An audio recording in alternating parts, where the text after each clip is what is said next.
If we use our common sense, the link is totally clear between the chemtrails and the aluminum content in the air and the diseases, mainly of children. When babies are born, they do not have a blood-brain barrier, any protection. The inhaled aluminum ends up directly in the brain and is one of the main reasons for the whole neurological problems we see with kids. The number of children with neurological problems is rising exponentially in a clear correlation with the spraying in the sky. There is a lot of circumstantial evidence, but it would be relatively cheap if any government agency just flew behind the planes and collected the air. But so far, it is left to individuals like us to spend their own resources on providing the evidence, and that's a scandal. We do not have the slightest indications that chemtrails are real. There are only statements based on fact. For me, as a scientist, it is important to measure, and the only measurement that is relevant for me is the assessment of human beings. How can we show that all of us are being poisoned by aluminum and are being poisoned every day? So we experience difficulties, first in the USA. Many laboratories received letters from the FDA telling them not to test for aluminum anymore. This was already an indication. It happened 3 to 4 years ago. And then the aluminum, which we breathe in, is nano-sized, which means that these are tiny particles, which cannot be measured with ordinary laboratory methods. And therefore, we didn't realize the severity for a long time. Because of the limited laboratory methods, it didn't show up in hair analyses, or in blood or serum analyses, until we came across a new method called apheresis. Apheresis is a blood cleaning method whereby all the blood is led through a filter system, and all pollutants in the blood are filtered out. And when nano-sized particles get close to the filter, they contract and form lumps, and can then be shown with ordinary measurement methods.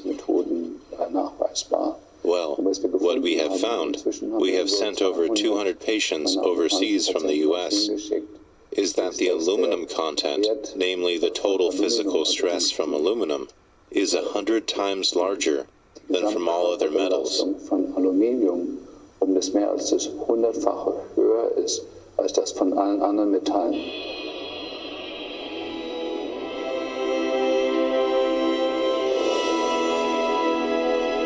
Why in the world are they spraying? Michael Murphy. My first real stop for the film was in Mount Shasta, and Mount Shasta is in Northern California, and it's far removed from any industry, so literally there should be very little metal. Although aluminum is very abundant in the earth, it is not supposed to be an element in free form. So what they had found, for instance, Mount Shasta, which normally should have about 7 parts per billion of aluminum, they found 61,100 parts per billion aluminum. And that's thousands of times higher than normal amounts. It's no proof that the aluminum comes from this jet contrails. What can you say about that?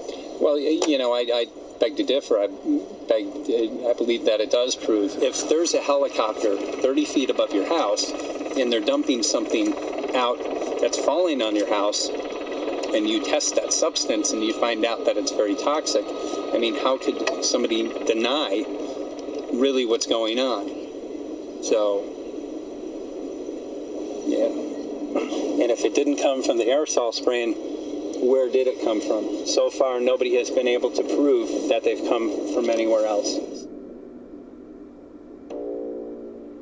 But what it looked like was just like cotton candy. More Jones.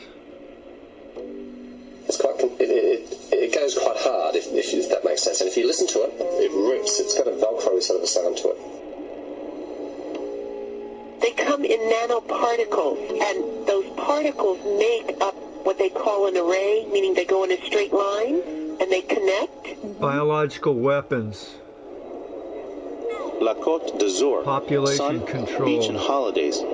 But not for me. I followed up on a phone call from a French-Italian activist.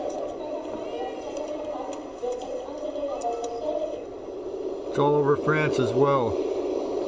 I think it is the duty of the authorities to give us answers, because we are doing the job that should be done by the authorities.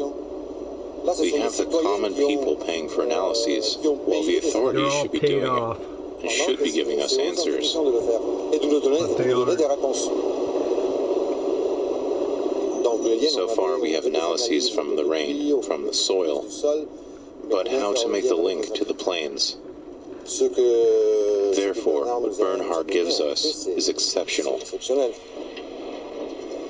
My name is Bernhard Tellies. I'm now a 70-year-old man, and I'm specialized in inorganic chemistry. In 1991, I created this company called Analytica with the hope of doing something for the protection of our environment. At the end of last year, in 2012, I received a call from a lady by the name of Evelyn Dumas, who lives in the center of France. And she told me an incredible story of filaments falling from the sky. I was a little surprised and doubtful, but I said yes. If you send me the filaments in sufficient quantity, I can try to analyze them. And the whole adventure began.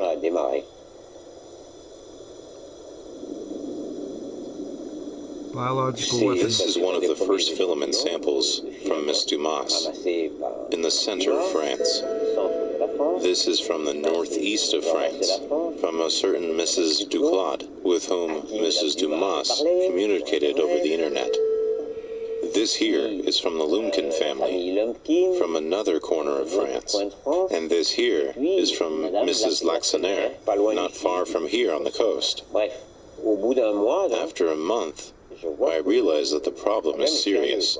4 different people from 4 different corners of France talking about the same thing, and who send me samples which seem very similar.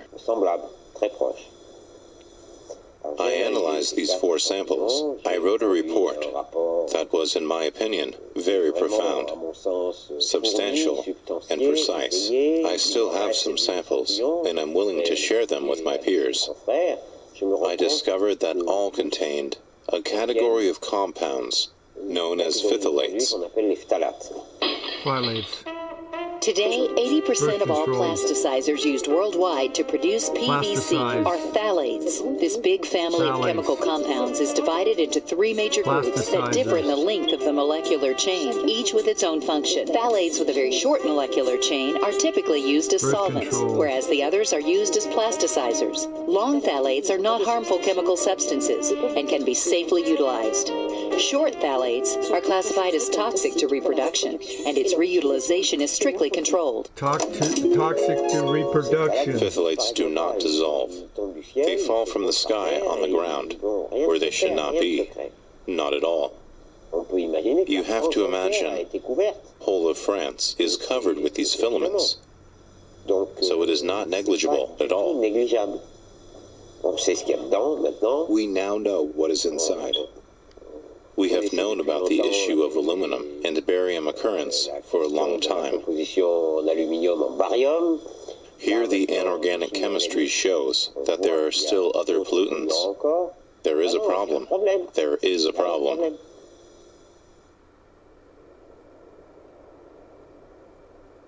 Covert The actual terrorism. work is much more serious than we'd like to admit, because it indicates that the general population is subject to this. There are a host of serious health issues that are implicated most directly with the research. And the research is indicating an exact match and correspondence between the nature of the physical materials I'm speaking of, in particular the filament material that I spoke of earlier, an exact match between that environmental type sample and samples which come from the human body as well as cultures.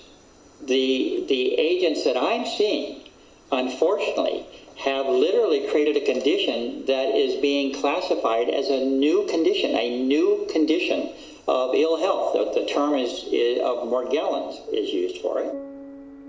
GMOs. My name is Roswetta. Climate engineering, geoengineering, solar radiation management programs are an absolutely undeniable reality. The ongoing illegal climate intervention operations are decimating the biosphere. This includes further fueling catastrophic forest fires all over the globe.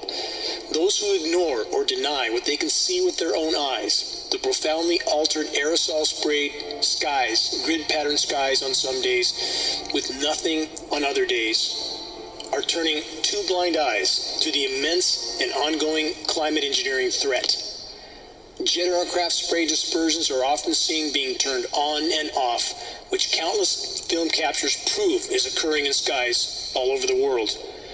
We're not seeing condensation trails. Jet engines are not being turned on and off. We're seeing intentionally sprayed aerosol dispersions that are a primary aspect of geoengineering and solar radiation management. If jet aircraft are being used, in fact, for geoengineering and solar radiation management aerosol spraying operations, they must have nozzles, and indeed, they do.